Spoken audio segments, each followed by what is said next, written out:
Christian parenting.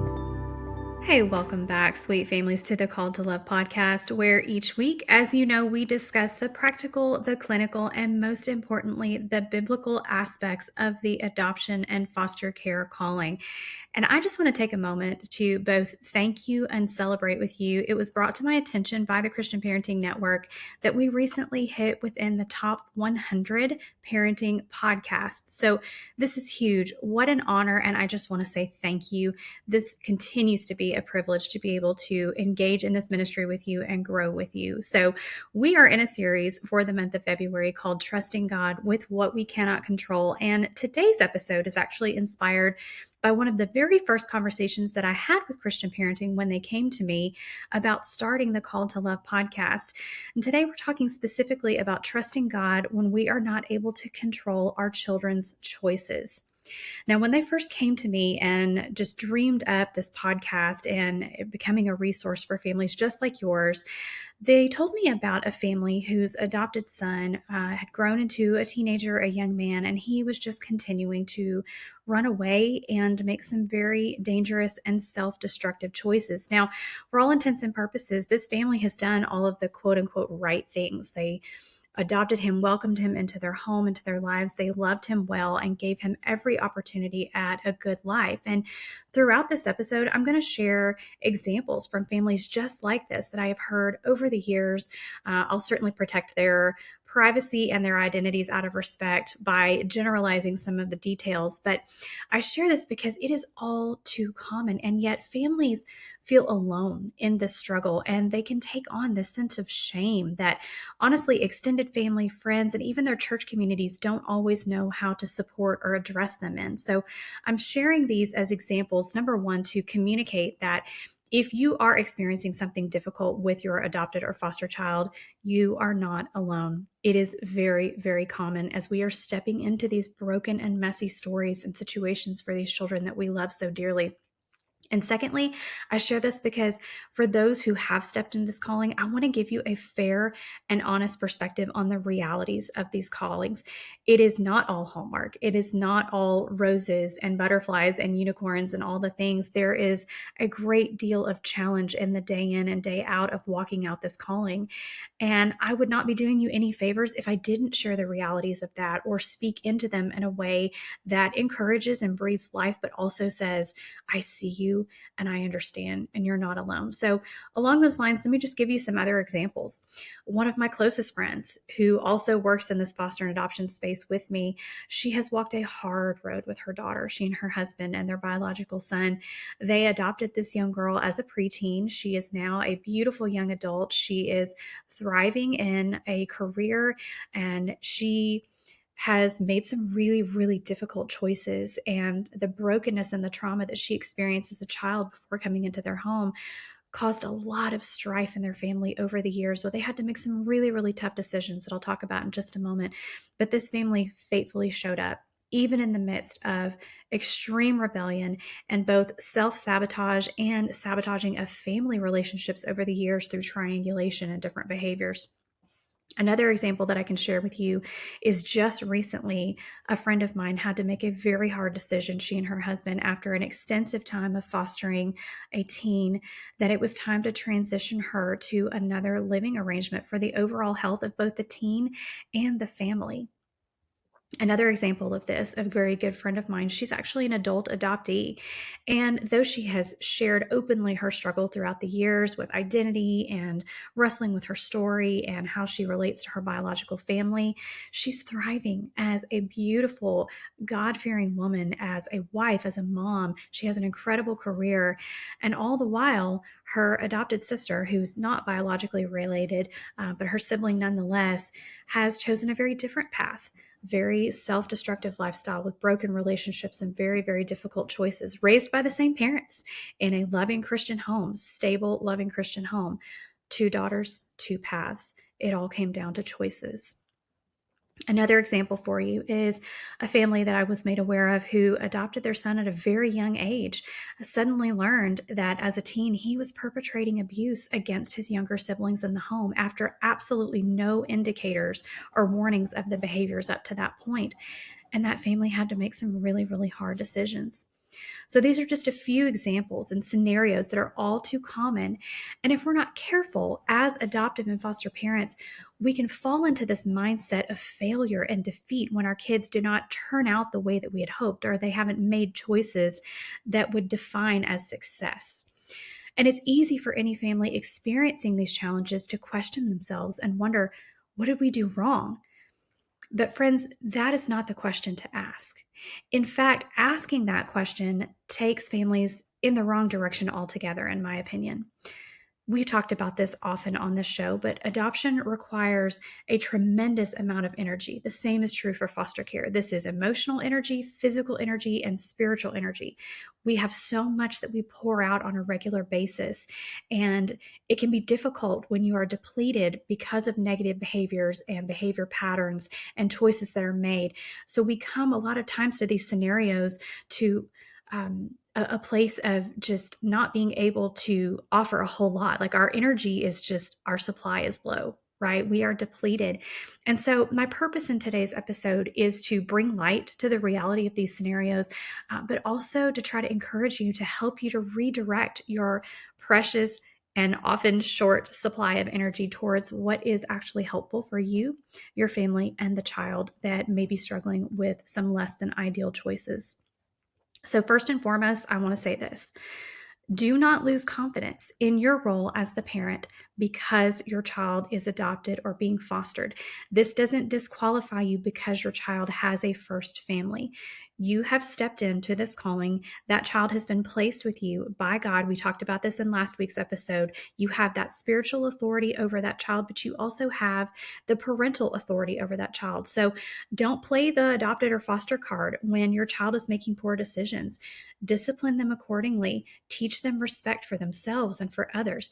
And don't allow your children a crutch for life to say, oh, well, I make these choices because I'm adopted or because I have trauma. Now, this can be very, very controversial. I'm just going to say that, especially in the mental health space. And so I want to say this respectfully, but I was so thankful to be reminded of this in our recent episode with Tori Hope Peterson, where she was talking about how our children need to be held to high standards, biblical, respectful standards of behavior and self-conduct, not unachievable ones, but high standards that will communicate trust and value to them as they learn to overcome the difficult parts of their story.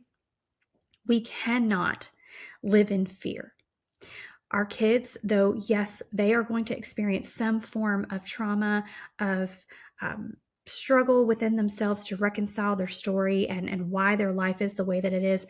We as parents cannot live in fear because our children are fostered or adopted. Listen, kids pick up on that posture. And quite frankly, remember, we're all born with a sin nature. And so children will take advantage of that if they can.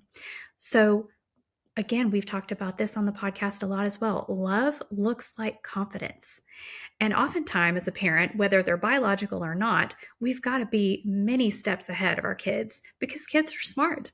And manipulation is a part of that sin nature. So we've got to be confident in our love and our authority for our kids.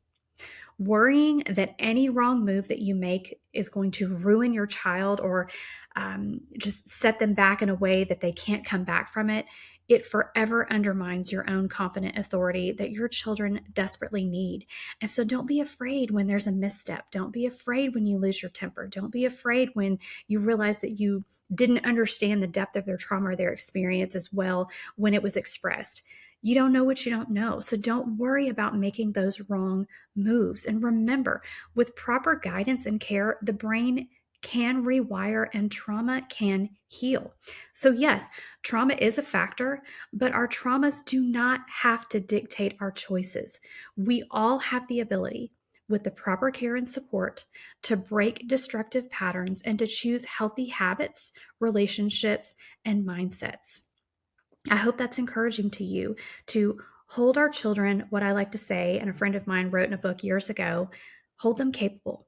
You are capable of making good choices. You are capable as an overcomer, and I'm here to walk alongside you. And we're going to touch on that again in a minute. My friend that I just shared with you about a moment ago, who's the adult adoptee, had shared with me and our support group actually not too long ago about just a season of rebellion in her teen years and how that affected her relationship with her adopted parents and the harsh words that were exchanged. You're not my mom. I don't have to listen to you. Different things like that. Perhaps your children have said that to you as well.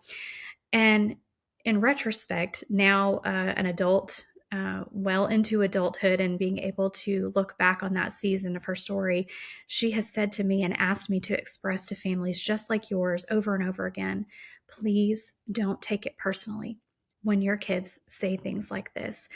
This is an example of using her words to hurt and to challenge her adopted parents as she wrestled through her own story. And we know that words are powerful weapons, and they can often be used by our kids who are operating in a space of rebellion and rejection or self protection, and as they are trying to reconcile their own story within themselves. And so she encouraged us, and I want to encourage you with the same thing.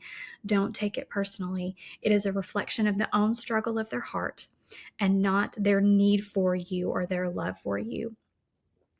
Now, referencing my other friend who had just had to make a really tough decision with a different living situation for her child. Listen, friends, when safety is a concern, sometimes love looks like hard decisions. As agonizing as they can be, there are appropriate times to consider and have the conversations prayerfully related to residential care, rehabilitation programs. There's an excellent program out there that I would encourage you to research called Teen Challenge. And these are all examples of this doesn't mean you've failed. This doesn't mean that you don't love your children, despite what they might say. When children are in a season of trauma and rejection and frustration and anger about their story, they're going to lash out at anything that looks like they are not in control.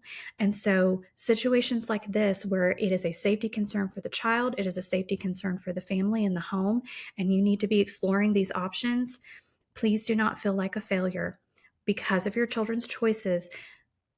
Consider the fact that you are still that authority placed by God over them to make the best and safest choices on their behalf. I jokingly say this to my kids all the time, and I'll just say it from a brain science perspective. Whether you have trauma or not, our frontal lobes are not fully developed until, and they keep pushing the age back, by the way. Originally, they said 24, 25. Now it could be as much as 27, 28 years old.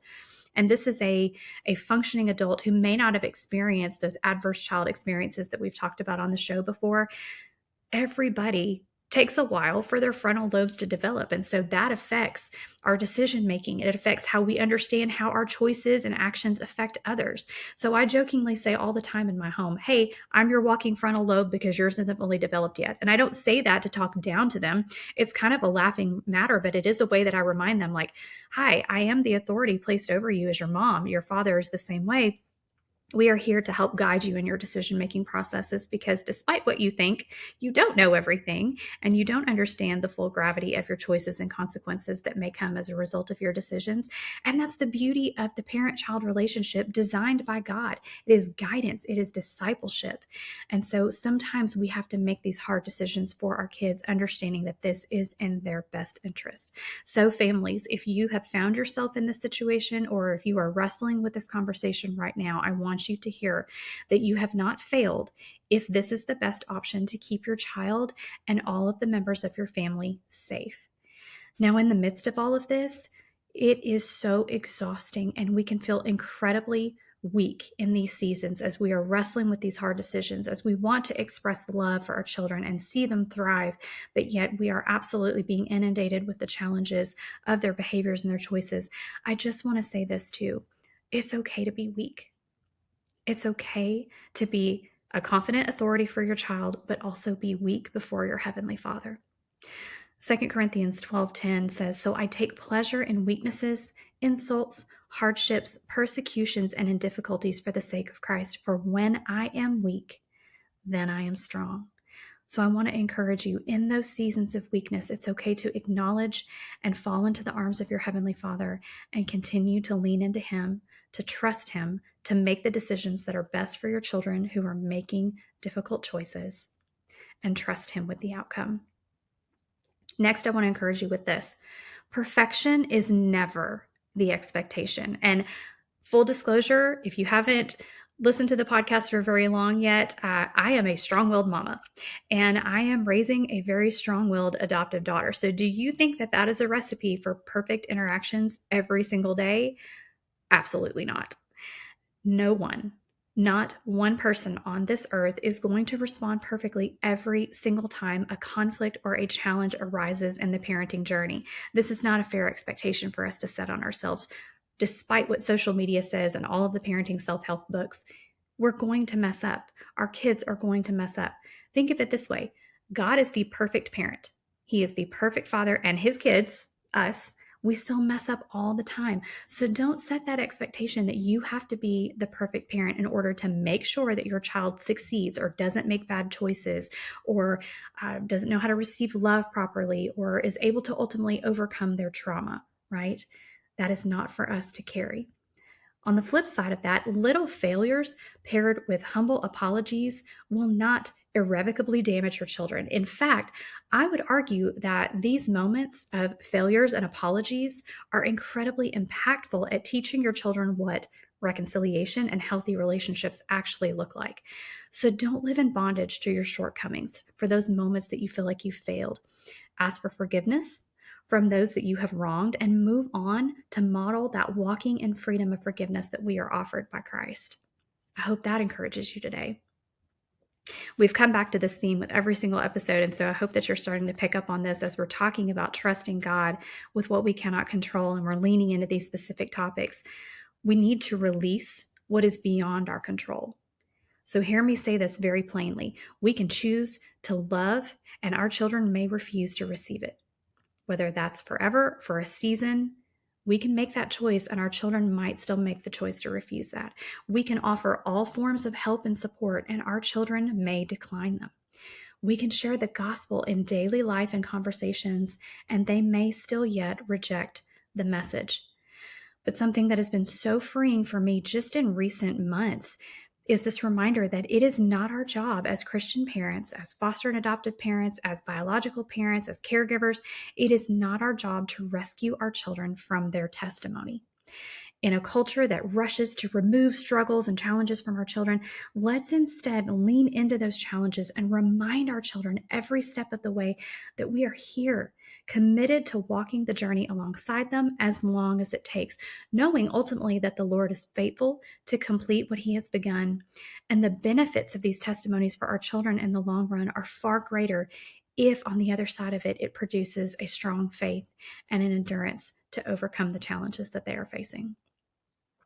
So we want to focus on what we can control. We're going to release what we can't, and we're going to focus on what we can. A friend of mine posted this on social media just the other day, and it just struck me because it explains the struggle so beautifully. And the quote comes from Kelly Beth Todd, and she says, "Adoption doesn't end at placement. Your child will have a story that is theirs to process, grieve, and embrace in their own time. Your role is to be a safe space for their feelings, their identity, and their questions. Commit to learning, to listening, and to walking this road with humility and grace." I think that's so fantastic because it completely identifies the fact that our children are on their own individual journeys, and we are an influence on them, and we are a guiding hand and voice for them, but they have to walk their own journeys themselves. And that's very freeing for us as parents. And so, what can we control? What can we focus on? Well, number one, we've talked about this in this series already.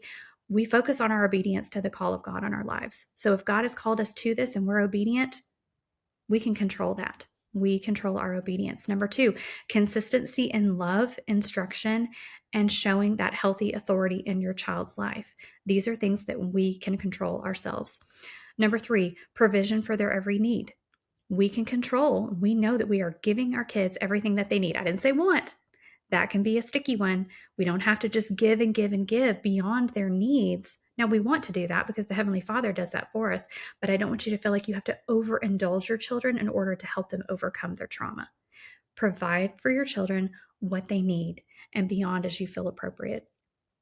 Number 4, living daily life in a way that displays the gospel. We can control our own interactions and our own self-discipline when it comes to our time with the Lord and our responses to how life is going. When life gets lifey, our kids are watching how we're responding to that. And that is a way that we can display the gospel in the day in and day out. And our kids will pick up on that. And number 5, being willing to learn, to grow, and to change as we are refined by this very, very sanctifying journey. We can control our response to that, and we can embrace the growth that comes on the other side of that. So, friends, wherever you find yourself in the struggle of trusting God with the choices that your children might make or might be making currently, I want to leave you with this. Your identity is not defined by your children's successes or failures. Your success as a parent is not determined by your children's behavior or life choices. Your children's success is not measured by perfect behavior on the outside. Success looks different for every child, and even the slightest progress is worth celebrating, and redefining what success looks like for you and your child in their immediate season will help you to maintain a healthy perspective and continue to support them even in the most challenging of seasons. Next week, we're going to close out our series of trusting God with what we cannot control, and we're going to be talking about specifically waiting for the fulfillment of the plan that He has placed on our hearts. So we're going to be talking about waiting for adoption or waiting to welcome children into our homes. So I pray that today's episode has been a blessing and an encouragement to you. Again, it is such a pleasure and my honor to receive messages from you. I am so excited every time I see those come through, and so please continue to send me your questions, your feedback on the show, how I can better serve you. And until then, go live out your own call to love, sweet families. Thank you so much for listening to Called to Love today. I love to hear from listeners, and so I would love to connect with you to hear your stories and answer your questions right here on the show. You can find me on Facebook and Instagram, send me a direct message, or send me an email at the link in today's show notes. I pray you have been encouraged by today's episode to walk in faith and continue to embrace your own call to love. Until next time, blessings, sweet friends.